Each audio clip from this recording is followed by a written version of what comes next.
আজকে আমি তৈরি করে দেখাবো আপনাদেরকে একটা খুব তাড়াতাড়ি তৈরি হয়ে যাবে সেই রকম একটা সন্দেশ। তো তার জন্য আমি দেখুন একটা ননস্টিকের প্যানকেক বসিয়েছি। আপনারা যে কোনো একটা কড়াই তৈরি করতে পারেন। দিয়ে দিচ্ছি এইরকম গ্লাসের 1 গ্লাস এখানে জল ফুটে গেছে। দেখুন আমি এরকম বাটির 1 বাটি গুঁড়ো দুধ নিয়ে নিচ্ছি। তো আপনারা এখানে জলের পরিবর্তে এখানে লিকুইড দুধও এখানে নিয়ে নিতে পারেন। তো আমি একদম পুরো গুঁড়ো দুধ দিয়ে দেখাবো বলে আপনাদেরকে এটা দেখালাম। তবে একদম কিন্তু ফ্লেমটাকে লো করে দিতে হবে। আর দেখুন আমি এইভাবে কিন্তু এটাকে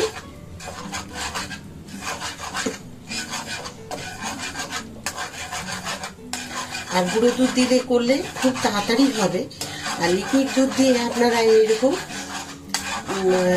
ফুটে যাওয়ার পরে তারপরে আপনারা এইভাবে গুঁড়ো দুধ দিয়ে মিশিয়ে নেবেন। আরও 1 বাটি দিলাম।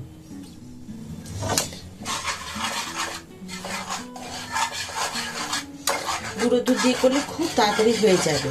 আপনার জলের পরিমাণটা বুঝে দেবেন যাতে খুব তাড়াতাড়ি এটা ঘন হয়ে যায় আর মিষ্টিটা খুব তাড়াতাড়ি তৈরি হবে। আর যদি আপনি লিকুইড প্যাকেট দুধ বা গরুর দুধ দিয়ে আপনি প্রথমে দিয়ে তারপর পাউডার দুধ দেন তাহলে কিন্তু কি হবে, সেই দুধটাকে একটু ঘন করতে সময় লাগবে, তারপরে লাগবে আপনার সেইটাকে ঘন করার পরে তৈরি করতে হবে। তো সেই কারণে আপনারা প্রথমেই যদি এইভাবে গুঁড়ো দুধ দিয়ে করেন তাহলে কিন্তু সময়টা কম লাগবে আর ভালোও হবে। তো চলুন এখন এই দুধের ঘনত্বটা আরেকটু করে নিই, তারপরে আপনাদেরকে পুরো স্টেপ বাই স্টেপ দেখাবো। আর পুরো ভিডিওটার সাথে থেকে দেখবেন, তাহলে কিন্তু আপনারা খুব অল্প সময়ের মধ্যে একটা সন্দেশ তৈরি করে নিতে পারবেন।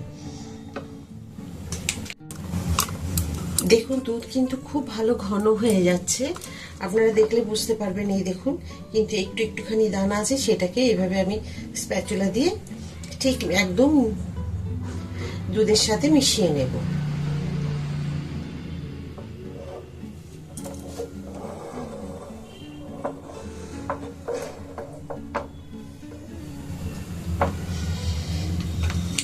এটা তৈরি করব আমি গুড় দিয়ে, আপনারা চাইলে চিনি দিয়েও করতে পারেন।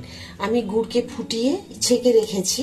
আপনারা যদি ছেঁকে না রাখেন তাহলে দুধের সাথে মিশিয়ে যখন দুধ পাতলা থাকবে ওই অবস্থায় ছেঁকে নেবেন। আর পারলে যদি আপনাদের সম্ভব হয় তাহলে কিন্তু দুধটাকে গুড়কে গরম করে তারপরে ছেঁকে নেবেন। দেখুন আমি ছেঁকে একদম নোংরাগুলো ফেলে রেখে দিয়েছি, কেননা ভেলি গুড় যেটা ডালা ডালা গুড়গুলো থাকে ওতে কিন্তু প্রচুর নোংরা থাকে আর সন্দেশটা কিন্তু তখন ভালো লাগবে না।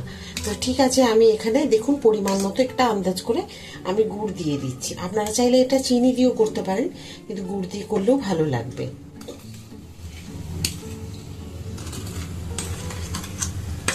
তো এখানে আমি 100 গ্রাম মতো গুড় দিলাম। দেখুন কিরকম ফুটেছে। আমি এখন ফ্লেমটাকে বাড়িয়ে দিয়েছি আর কন্টিনিউ কিন্তু এইভাবে কিন্তু নেড়ে যেতে হবে, তাহলে কিন্তু তলায় লেগে গেলে পোড়া পোড়া হয়ে যাবে।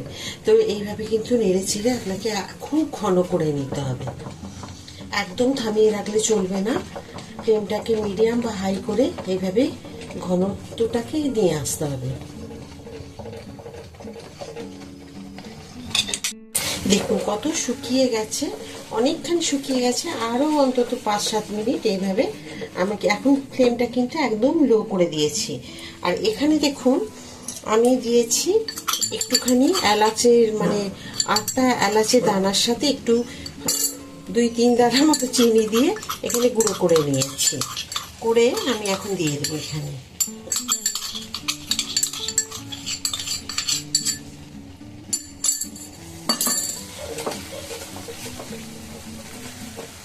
এটাকে এখন একদম লো ফ্লেমে, এখন কিন্তু একদমই হাই ফ্লেম করা যাবে না। আর এটাকে এইভাবেই শুকিয়ে নিতে হবে। এখন দিয়ে দেবো দেখুন আমি 1 চামচ ঘি।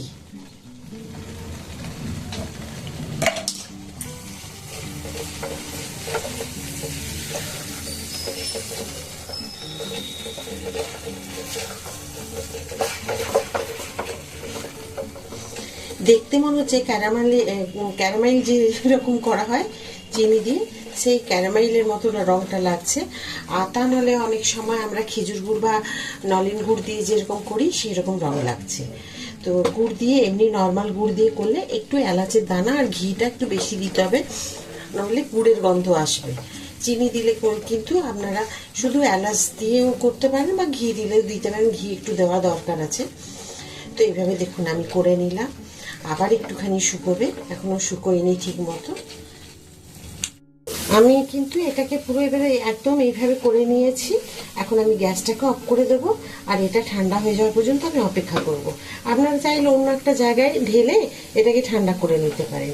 আমি এখানেই রেখে দিচ্ছি। এবার দেখুন আমি একটা থালার মধ্যে ঢেলে নিয়েছি। ওই প্যানের মধ্যে থাকলে কিন্তু অনেকক্ষণ সময় লাগতো ঠান্ডা হতে, তার জন্য ঢেলে নিলাম। আবার একটুখানি ঘি দিয়ে দিলাম, আর হাতে একটুখানি ঘি মেখে নেব আমি। এই যে দেখুন,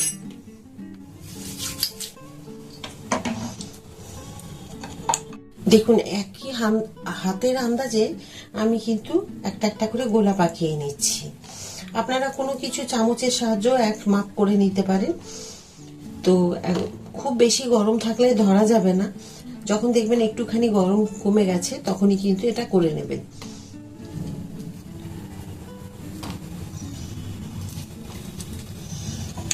সব একই মাপের করে নিয়েছি, দিয়ে হাতের মধ্যে এইভাবে করে নিলাম, করে নিয়ে এইভাবে সন্দেশগুলোকে রেডি করে নেব।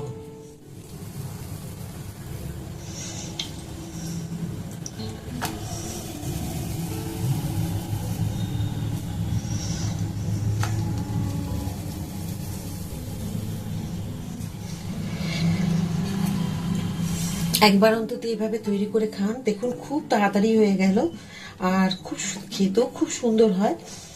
মানে হঠাৎ মনে হয়েছে যে বাড়িতে তৈরি করবেন একটু সন্দেশ, তো দেখুন খুব সুন্দর দানাদার একটা সন্দেশ তৈরি হবে। কেমন হয়েছে আজকের সন্দেশ দেখুন। এইভাবে বাড়িতে কিন্তু খুব সহজে খুব তাড়াতাড়ি তৈরি করে নেওয়া যাবে।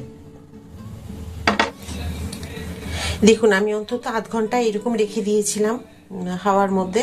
তো যাই হোক, খুব সুন্দর হয়েছে। একটা আপনাদের কেটে দেখাচ্ছি, দেখুন কি সুন্দর হয়েছে। তো আপনারাও ঠিক এইভাবেই তৈরি করে নিতে পারবেন বাড়িতে সন্দেশ। আমি যেভাবে তৈরি করেছি একদম খুব সুন্দর হয় এই সন্দেশগুলো। অবশ্যই একবার বাড়িতে তৈরি করে খান, সকল পরিবারের সকলকে খাওয়ান।